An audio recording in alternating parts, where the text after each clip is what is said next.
My name is Sarah, and I'm 32 years old, standing outside our favorite Italian restaurant in Seattle on this cold November evening.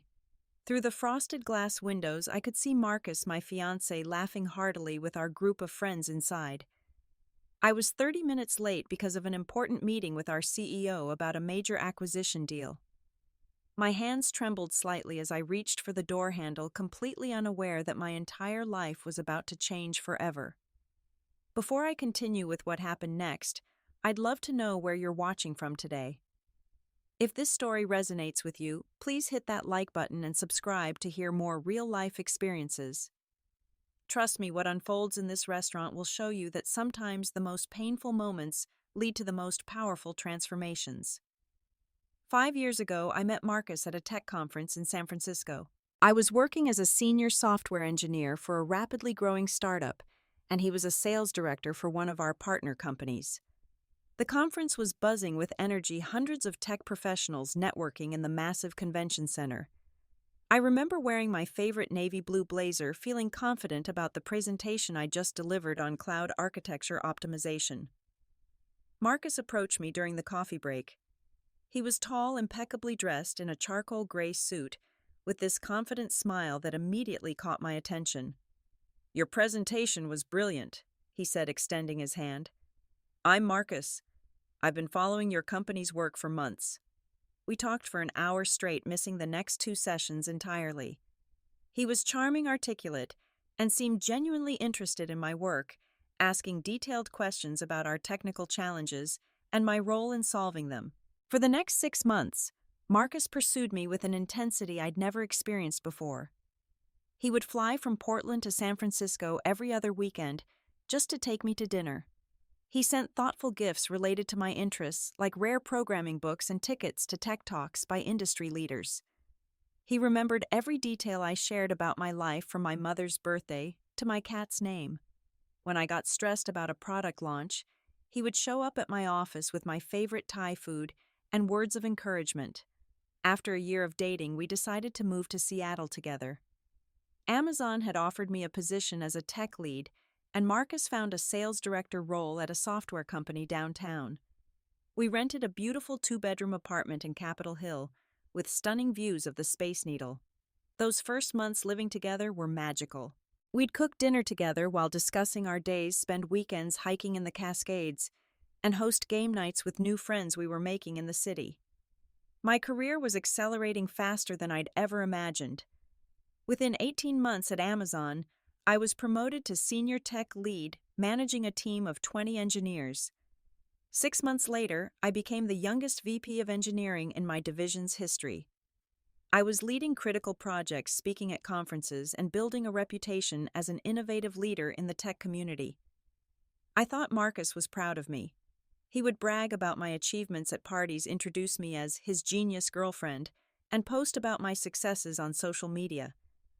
But something shifted when I got that VP promotion 2 years ago.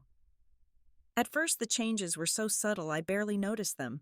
Marcus would make small comments like, "Another late night at the office," when I worked past 7, or, "Do you really need to attend that conference when I had speaking engagements?" He started forgetting to ask about important presentations and would change the subject when I talked about challenging technical problems I was solving. The proposal came 8 months ago on a clear February evening at the Space Needle. Both our families had flown in for what they thought was my birthday dinner. Marcus had orchestrated everything perfectly. As we stood on the observation deck with the city lights twinkling below, he got down on one knee. "Sarah, you're the most incredible woman I've ever known. Will you marry me?" he asked, presenting a 3-carat diamond ring. Through tears of joy, I said yes, while our families cheered and strangers applauded. Planning our December wedding became my second full-time job. While juggling major product launches at work, I was also coordinating with vendors, selecting flowers, tasting cakes, and managing guest lists. Marcus was always too busy to help, claiming his quarterly sales targets were consuming all his time. "You're so much better at this stuff anyway," he would say, kissing my forehead before disappearing to another client dinner or golf outing. Our friend group consisted mainly of 8 people from Marcus's college days at University of Washington.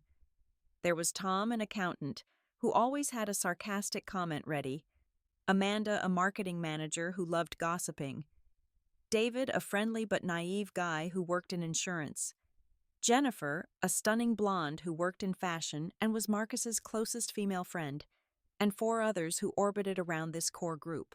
I noticed how they would exchange glances when I talked about my work, how conversations would shift when I joined them, how Jennifer would always find ways to touch Marcus's arm when telling stories. Over the past year, these dinners had become increasingly uncomfortable for me. The group would reminisce about college parties I wasn't part of, inside jokes I didn't understand, and romantic histories that seemed deliberately mentioned in my presence. Marcus never defended me when Tom made snide remarks about tech people, or when Amanda questioned why I worked such long hours. "They're just joking around," he would say later. "You're too sensitive." That Friday started like any other day. Marcus kissed me goodbye at 6:30 in the morning, reminding me about our 7 o'clock dinner at Giuseppe's. "Don't be late this time," he said with what I thought was playful teasing. You know how Tom gets when he has to wait to order his wine. I promised I would leave the office by 6, giving myself plenty of time to make it across town. At Amazon, I was leading the due diligence team for a potential $50 million acquisition. The startup had developed revolutionary machine learning algorithms for supply chain optimization that could save our fulfillment centers millions annually. The CEO had specifically chosen me to evaluate the technical aspects and make the final recommendation to the board. This was the biggest deal I'd ever been entrusted with, a career-defining opportunity that would establish me as a key strategic leader in the company. The morning flew by in a blur of code reviews, architecture assessments, and meetings with the startup's engineering team. By lunch, I was convinced this acquisition would transform our logistics capabilities. I spent the afternoon preparing my presentation for the CEO and board members, carefully documenting every technical advantage and potential integration challenge. My team worked tirelessly beside me, knowing how important this deal was for our division's future. At 4 o'clock, Marcus texted asking if I was still coming to dinner. "Of course, leaving at 6 sharp," I replied, adding a heart emoji. He sent back a thumbs up. I felt a twinge of guilt about how distracted I'd been lately with work, promising myself I would be fully present at dinner tonight. Maybe I would even surprise him with the vintage Rolex I'd bought for his birthday next month, which was hidden in my desk drawer.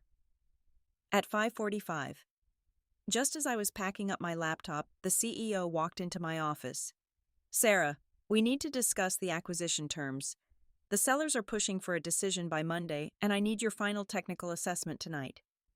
My heart sank, but I knew I couldn't leave this meeting. This was too important for my career and for the company. I quickly texted Marcus. "Running 15 minutes late, critical CEO meeting about the acquisition. Start without me. Love you." The meeting stretched longer than expected. The CEO had dozens of detailed questions about scalability, integration timelines, and technical debt. We called the startup's CTO to clarify architectural decisions. We reviewed financial projections based on my technical assessment. By the time we finished, it was 7:20. Marcus hadn't replied to my text, which was unusual. I tried calling him, but it went straight to voicemail. Racing through Seattle's Friday night traffic, I finally arrived at Giuseppe's at 7:35. The rain had started, and I didn't have an umbrella, so I ran from the parking garage to the restaurant entrance, my carefully styled hair getting damp in the process. I paused in the foyer to catch my breath and check my reflection in the mirror. Despite the chaos, I looked presentable in my black dress and pearls, the outfit Marcus had complimented just last week. The hostess recognized me immediately. "Good evening, Ms. Sarah. Your party is already seated in the back dining room." I thanked her and made my way through the dimly lit restaurant, the smell of garlic and fresh bread filling the air. As I approached the private dining area, I could hear laughter echoing from our table. Marcus's voice carried over the others, loud and animated, in a way that suggested he'd already had several drinks. I slowed my pace as I got closer, not wanting to interrupt what sounded like a funny story. Through the archway, I could see our group of 8 gathered around the large round table. Marcus had his back to me, gesturing dramatically with his wine glass. Jennifer sat beside him closer than necessary, her hand resting on his shoulder. Tom was leaning back in his chair, that familiar smirk on his face. Amanda was typing on her phone while half listening. As I stood just out of view, adjusting my dress and preparing to apologize for my lateness, Marcus's words became clear. "I'm telling you guys I don't want to marry her anymore." My blood turned to ice. She's far too pathetic for me. All she talks about is code and meetings and technical problems I don't give a shit about. She thinks she's so important with her VP title, but she can't even show up to dinner on time. The group erupted in laughter. Jennifer rubbed his back sympathetically. Poor Marcus stuck with a robot who speaks in algorithms. Tom raised his glass in mock salute. To Marcus, who thought dating up meant dating a tech nerd who makes bank but has zero social skills. Amanda finally looked up from her phone. "Honestly, Marcus, I never understood what you saw in her. She's pretty sure, but so boring. Remember when she tried to explain cloud computing at David's birthday? I wanted to die." Marcus took another sip of wine. "The only reason I proposed was because I thought her career would help mine. My dad always said marry someone who can open doors for you. But all she's opened is my eyes to how mundane life can be with someone who gets excited about data structures." More laughter. Jennifer leaned in closer, her lips near his ear. "You deserve someone who appreciates you, Marcus. Someone who puts you first." Tom leaned forward, suddenly serious. "So what about the wedding next month? You've got 300 guests coming, deposits everywhere." Marcus shrugged, a cruel smile playing on his lips. "I'll call it off next week. Let her cry to her algorithms. Maybe she can debug her broken heart." The entire table roared with laughter, some of them actually applauding his clever wordplay. David, who had been quiet until now, asked hesitantly, "Don't you think that's a bit harsh? She seems nice enough." Marcus turned on him quickly. "Nice. She's pathetic, David. Last week she spent our entire date night on her laptop handling some emergency that probably could have waited until Monday. She loves that company more than she'll ever love me." Jennifer added, "You're doing the right thing, Marcus. Why waste your life with someone who doesn't appreciate what she has?" I stood frozen in place for 30 seconds that felt like 30 years. My heart was pounding so hard, I was sure everyone in the restaurant could hear it. My hands trembled as I clutched my purse, the Rolex box inside, suddenly feeling like it weighed 1,000 pounds. Every instinct told me to run, to disappear into the rainy Seattle night and pretend I had never heard these words. But something deeper, something I didn't know existed within me, took control. Taking the deepest breath of my life, I straightened my shoulders and walked into the private dining room with the calmest expression I could manage. The laughter died instantly, like someone had pulled the plug on a speaker. 8 pairs of eyes turned to me in horror. Marcus's wineglass stopped midway to his lips, his face draining of all color. Jennifer's hand fell from his shoulder as if it had been burned. "Please don't stop on my account," I said, my voice steady and clear as I took my seat at the table. "I'm fascinated to hear more about how pathetic I am. Tom, you were laughing the hardest. Would you like to share what you found so amusing?" Tom's mouth opened and closed like a fish gasping for air, no sound coming out. His usual sarcasm had completely abandoned him. Marcus finally found his voice, stumbling over his words. "Sarah, baby, you don't understand. We were just joking around. You know how we get after a few drinks." His hand reached for mine across the table, but I pulled back, maintaining eye contact with him the entire time. The panic in his eyes was something I'd never seen before, and despite everything, it gave me strength. "Joking," I repeated, my voice taking on an edge. "Which part was the joke, Marcus? When you said you don't want to marry me? When you called me pathetic? Or when you said you only proposed because you thought my career would help yours?" The silence was suffocating. Amanda had put her phone face down on the table, her face flushed with embarrassment. David was staring at his plate, as if it held the secrets of the universe. Slowly, deliberately, I raised my left hand and began removing my engagement ring. The 3-carat diamond caught the light from the chandelier above, sending sparkles across the table like tiny fireworks. Each movement was measured, controlled, giving everyone time to process what was happening. When the ring was finally off, I felt lighter, as if I'd been carrying an invisible weight for months without realizing it. I placed the ring on the table in front of Marcus with a soft click that seemed to echo in the silent room. "Here's your ring back, Marcus. I won't be needing it anymore." His face had gone from pale to red sweat beading on his forehead. "Sarah, please let me explain. You're taking this all wrong. I love you. You know I love you." Jennifer tried to interject, her voice high and nervous. "Sarah, we've all had too much to drink. Marcus didn't mean any of that. He's crazy about you. He talks about you all the time." I turned to her slowly, allowing a small smile to cross my face. "Oh, Jennifer, I'm sure he talks about me to you quite frequently, especially during your Tuesday afternoon meetings at the Fairmont Hotel. Room 412, isn't it?" The reaction was immediate and visceral. Jennifer gasped, her perfectly manicured hand flying to her mouth. Marcus's eyes widened in shock, darting between Jennifer and me. The rest of the table looked like they were watching a tennis match, heads swiveling back and forth. Tom actually laughed, a short, disbelieving bark. "Holy shit," he whispered. "You thought you were so clever," I continued, my voice gaining strength with each word. "But you forgot that I'm not just pathetic Sarah, who talks about algorithms. I'm the VP of engineering at one of the world's largest tech companies. Do you really think I wouldn't notice the charges on our joint credit card? The Tuesday afternoon gaps in your calendar? The way Jennifer always knows what you had for lunch on days you were supposedly in back-to-back meetings?"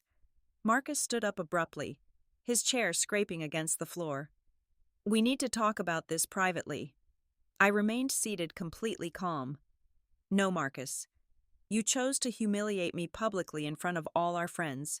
Now we can discuss this publicly too. Isn't that fair?" David shifted uncomfortably in his seat, looking like he wanted to disappear. Amanda was recording everything on her phone, trying to be subtle about it. "Sarah, please," Marcus pleaded, his confident facade completely shattered. "This isn't what it looks like. Jennifer and I are just friends. Those hotel charges were for client meetings." Jennifer's face had turned an impressive shade of scarlet, her eyes filling with tears. "Marcus, just tell her the truth," she whispered. "She already knows." I stood up, then smoothing my dress with steady hands.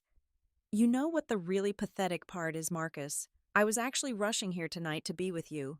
I had just finished the biggest deal of my career, a $50 million acquisition that I led from start to finish. I was so excited to celebrate with you, to share this moment with the person I thought was my partner. I pulled the Rolex box from my purse and placed it next to the ring. I even bought you this to celebrate your birthday early. But now I see that the only thing worth celebrating is that I found out who you really are before I made the mistake of marrying you." The atmosphere in the room had shifted completely. Where there had been laughter and mockery minutes ago, now there was shame and discomfort.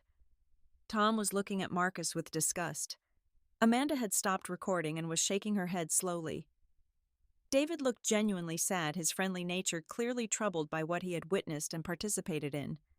"You all laughed?" I said, addressing the entire table now. "Every single one of you sat here and laughed while Marcus talked about breaking my heart next week.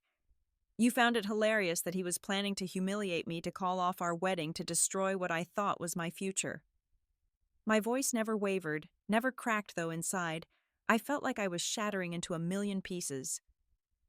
I pulled out my phone and opened my email, the screen illuminating my face in the dim restaurant lighting. "Marcus, before we go any further, I need to ask you something. Do you remember 3 months ago when you asked me to review your friend Kevin's startup, the one developing supply chain optimization software?" Marcus nodded slowly, confusion mixing with fear on his face. "Yeah, what about it? You said Kevin was like a brother to you, that his company was struggling to find buyers, and asked if I could provide some technical feedback to help him improve his pitch." I scrolled through my emails as I spoke, finding the one I needed. "What you didn't tell me was that you had a finder's fee agreement with Kevin. $5 million if you could facilitate a sale over $40 million. the blood drained from Marcus's face completely now. He sat down heavily, his legs apparently unable to support him anymore. "How did you find out about that?" he whispered. I smiled, but there was no warmth in it. Kevin sent me the agreement himself when we started negotiations. He wanted everything to be transparent. Funny how your brother has more integrity than you do. Wait, negotiations. Tom interjected, his accountant brain suddenly engaged. Sarah, are you saying Amazon is buying Kevin's company? I nodded, watching Marcus carefully. We signed the preliminary agreement this morning. $50 million. It would have been the deal that set Marcus up for life. I emphasized the word would have, and watched as understanding dawned on his face. You see, Marcus, when I discovered your little arrangement, I had a choice to make. I could have ignored it, let the deal go through, and you would have gotten your $5 million. After all, we were engaged, planning to share our lives together. Your success would have been my success, right? I paused, letting the weight of the moment sink in. But then I found out about Jennifer, and suddenly everything became crystal clear. Jennifer started crying in earnest now, mascara running down her cheeks in black rivers. Sarah, I'm so sorry. It just happened. We didn't mean for it to happen. I held up my hand to stop her. Please, Jennifer, spare me the cliches. It didn't just happen. You made choices. Every Tuesday for 2 months, you both made the choice to betray me. I turned back to Marcus, who looked like he might vomit. So this morning, when I presented the acquisition to our CEO and board, I disclosed your conflict of interest. I showed them the finder's fee agreement and explained that my fiancé was secretly profiting from a deal I was evaluating. I also mentioned that this created an unacceptable ethical conflict for the company. What did they say? Marcus asked, though he clearly already knew the answer. They were grateful for my transparency and professionalism. They also decided that to maintain the integrity of the deal, you would be excluded from any involvement. Kevin will still get his $50 million, but your finder's fee is void. The CEO sent you an email about an hour ago. You might want to check your phone. With shaking hands, Marcus pulled out his phone. His face went from pale to green as he read the email. They're also recommending an investigation into my other deals, he said numbly. They think I might have had other undisclosed agreements. Tom whistled low. Dude, that could end your career. No company will hire a sales director who's been investigated for kickback schemes. But wait, I said, my voice taking on a false brightness. There's more. You see, I knew about you and Jennifer for 2 months. I had photos, credit card records, even some very interesting text messages that you forgot to delete from our shared iPad. But I waited. Do you know why I waited, Marcus? He shook his head mutely, looking like a broken man. I waited because I wanted to be absolutely certain. I wanted to give you every opportunity to come clean, to show me that you were the man I fell in love with 5 years ago. But more importantly, I waited because I knew that if I exposed you privately, you would somehow make me the villain. You would tell everyone that I was crazy jealous, that I misunderstood. So I waited for the perfect moment. The moment when you would reveal yourself. Amanda finally spoke up, her voice small. Sarah, we didn't know about Jennifer. If we had known... I laughed, but it was bitter. You didn't know about Jennifer, but you were perfectly happy to sit here and laugh about how pathetic I am, to mock my career, my passions, my entire existence. You might not have known about the affair, but you showed me exactly what kind of friends you are. I picked up my purse and prepared to leave, then turned back one more time. Oh, I almost forgot the best part. You know our apartment at Marcus, the one with the beautiful view of the Space Needle, the one where you've been living rent-free for 2 years because you said you were saving for our future. He nodded, looking confused about where this was going. I gave notice to the landlord this morning. The lease ends in 30 days. And before you start planning to sweet-talk me into letting you stay, you should know that I've already signed a lease on a new place. Movers are coming tomorrow while you're at your golf game to pack my things. Your belongings will be placed in a storage unit, first month paid. After that, it's your responsibility. You can't just kick me out, Marcus protested, some of his old arrogance returning. I have rights. I smiled sweetly. Actually, I can. The lease is in my name. Only remember, you insisted on it that way because your credit was still recovering from your business school loans. I have every legal right to give notice, and I've done so through my lawyer to ensure everything is properly documented. The next few minutes unfolded like a beautiful disaster, the kind you can't look away from, even though you know you should. Tom, who had been Marcus's friend since freshman year of college, was the first to speak. Jesus Christ, Marcus. $5 million. You were going to make $5 million off Sarah's work and you didn't tell her. He stood up, throwing his napkin on the table. And you've been cheating on her with Jennifer. What the hell is wrong with you? Marcus tried to defend himself, his voice desperate. Tom, you don't understand. The pressure I've been under trying to keep up with Sarah's success. Do you know what it's like to be with someone who makes 3 times your salary? Who gets invited to speak at conferences while you're just another sales guy? Tom laughed harshly. So your solution was to screw her over financially and literally. That's your defense. I decided it was time to reveal something else. Tom, since you're so upset on my behalf, you should know what Marcus really thinks of you. I scrolled through my phone to find the screenshots I'd saved. 3 weeks ago, he texted Jennifer, and I quote, Tom is such a loser.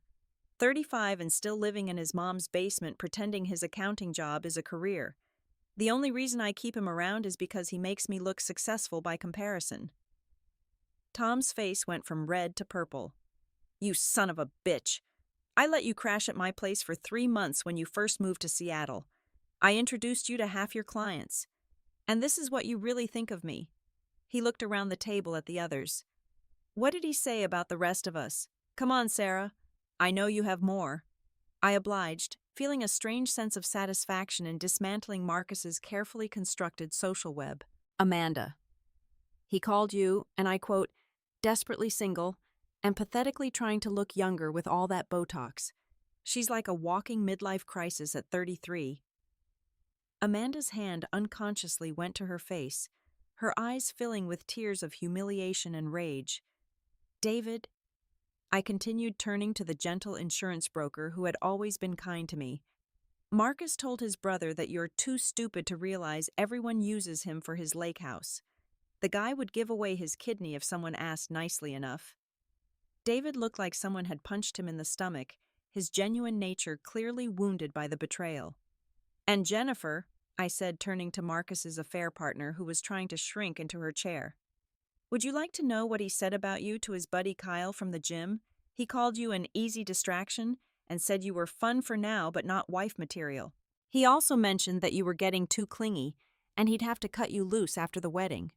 Jennifer let out a wail that turned every head in the restaurant.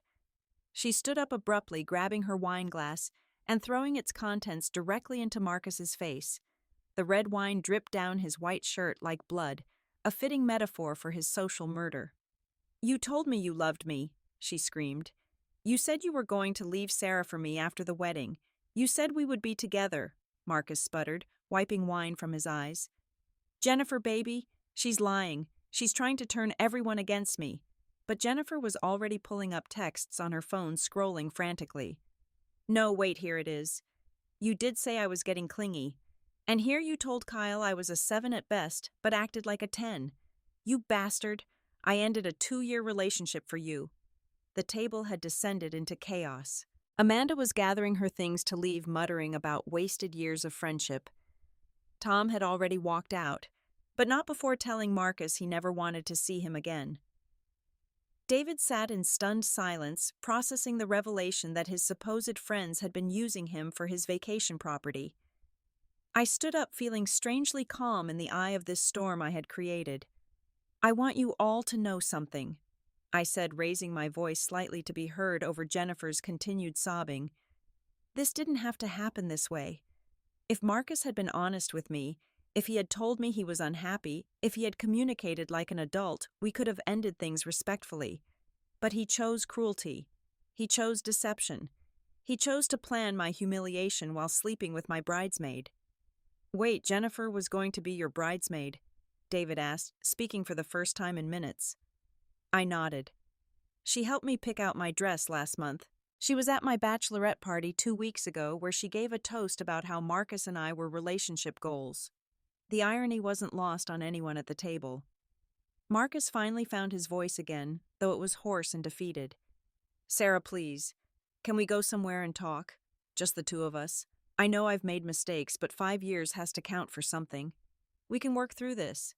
Couples therapy, whatever you want." His desperation was palpable, and I almost felt sorry for him. Almost. "The only thing those 5 years count for is a lesson learned," I replied. "I learned that someone can look you in the eyes every morning, say they love you, and be planning your destruction behind your back. I learned that the person you trust most can be the one who hurts you worst. But most importantly, I learned that I'm stronger than I ever knew." Jennifer had stopped crying and was now looking at Marcus with pure hatred. 5 years. You want to talk about 5 years? What about the promises you made to me? The apartment you said we'd get together, the future you painted for us? She turned to me, her voice bitter. "Did you know he was apartment hunting not for you two? For us. He put a deposit down on a place in Belltown last week." This was news to me, and I'll admit it stung more than I expected. But I maintained my composure. "Well, Jennifer, it sounds like you two deserve each other. A liar and a cheater, what a perfect match. I'm sure you'll be very happy together until one of you finds someone else to betray." The aftermath of that dinner was swift and brutal for Marcus. Within 24 hours, word had spread throughout Seattle's tech and sales community about what had happened. Amanda, despite her own humiliation, had posted the entire story on her social media, which had over 10,000 followers in the Seattle business community. The post went viral locally with hundreds of comments from people sharing their own stories of betrayal and applauding my handling of the situation. Marcus called me 47 times that night. He left voicemails that ranged from apologetic to angry to desperate. "Sarah, you've ruined my life," one message said. "How could you do this to me? We could have handled this privately." Another, "Please, baby. I'm sorry. I'll do anything. I'll go to therapy. I'll sign a prenup. Just please answer the phone." And finally, "You're going to regret this. You think you've won, but you've just shown everyone how vindictive you are." I didn't respond to any of them. Instead, I spent the night at my best friend Lisa's house, a friend from work, who Marcus had always dismissed as another boring tech person. Lisa opened a bottle of wine, ordered Thai food, and let me cry for 3 hours straight. "You know what the best part is?" she said around midnight after I'd told her everything. "You're free. No more pretending to enjoy those awful dinner parties. No more dimming your light to make him feel bigger. No more Marcus." The next morning, as promised, the movers arrived at our apartment while Marcus was at his weekly golf game. I had taken the day off work to supervise making sure only my belongings were packed. It was strange seeing 5 years of a life together being separated into boxes marked Sarah and Marcus. The coffee maker we'd bought together, the couch we'd picked out at IKEA, the art we'd collected from Pike Place Market, all divided into two separate futures. Marcus arrived home just as the movers were loading the last of my boxes. He stood in the doorway, still in his golf attire, looking lost. "Sarah, please, can we just talk?" He looked terrible with dark circles under his eyes, and yesterday's wine stain still faintly visible on his collar. "This is our home. You can't just destroy everything because of one mistake." "One mistake?" I asked, pausing with a box of books in my arms. "Was sleeping with Jennifer every Tuesday for 2 months. One mistake. Was planning to publicly humiliate me. One mistake. Was using my career to try to make $5 million behind my back. One mistake. Which one are you referring to, Marcus?" He ran his hand through his hair, a gesture I once found endearing. "I got scared, okay? You were becoming this massive success, and I felt like I was disappearing. Every party we went to, everyone wanted to talk to you. Every dinner with friends, you had the most interesting stories. I used to be the successful one, the one people admired. Then suddenly I was just Sarah's boyfriend, Sarah's fiancé.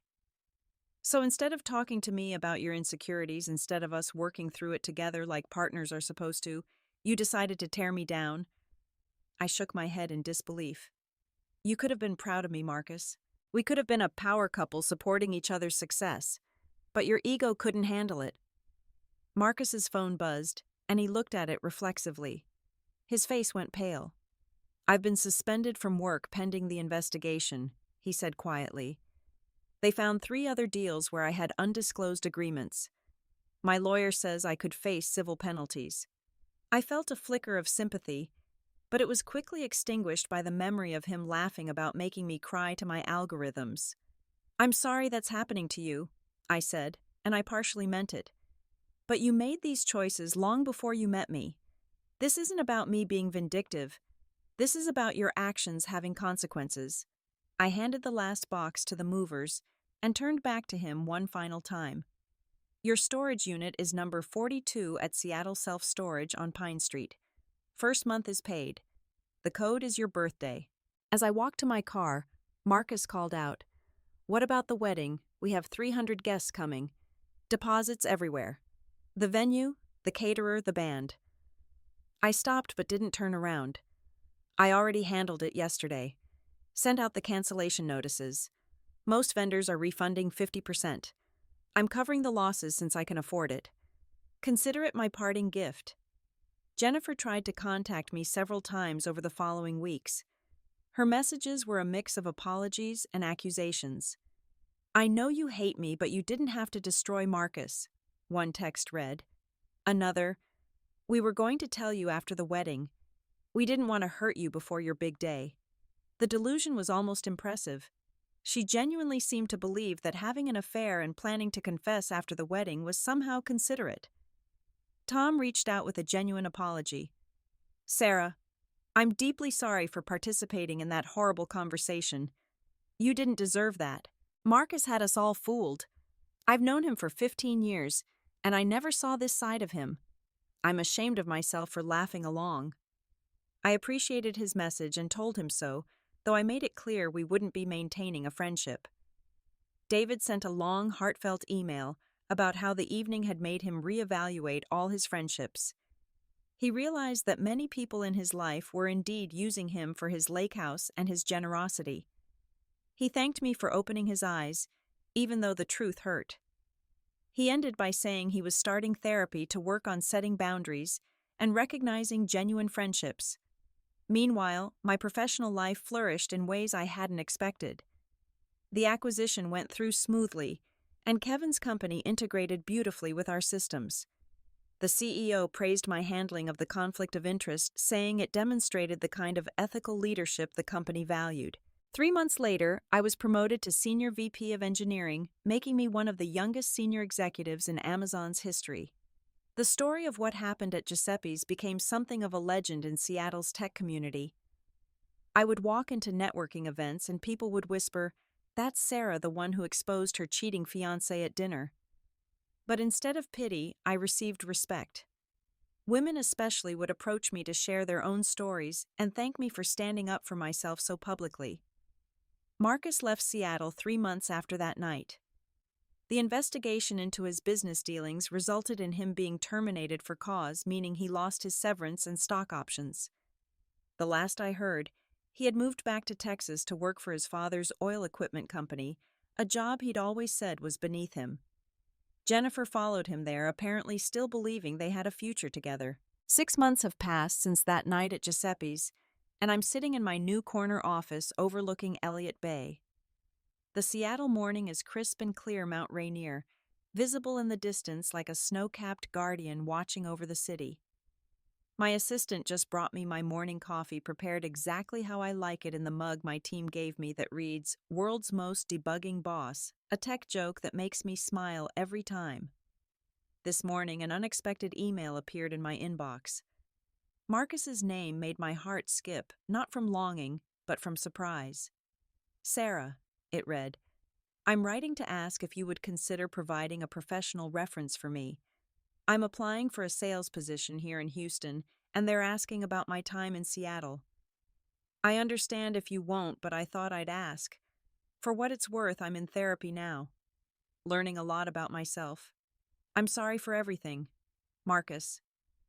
I stared at the email for a long time, considering my response. The old Sarah, the one who existed before that night, might have ignored it or sent something cruel, but I've grown beyond that person.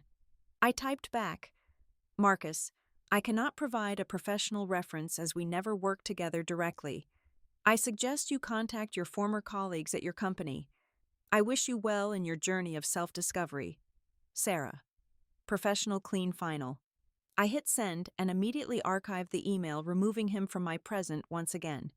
There's something powerful in being able to respond without emotion to treat someone who once meant everything as just another stranger asking for a favor I cannot grant. My phone buzzed with a text from my mom, who has been my rock through all of this. Dinner tonight. Your dad is making his famous lasagna. I smiled and responded, yes, grateful for the simple, uncomplicated love of family. My parents had been devastated when I called them the morning after Giuseppe's, but they were also proud. You handled that with more grace than I would have, my father had said. That boy never deserved you. The truth is, the breakdown of my relationship with Marcus taught me more about myself than 5 years of being with him ever did.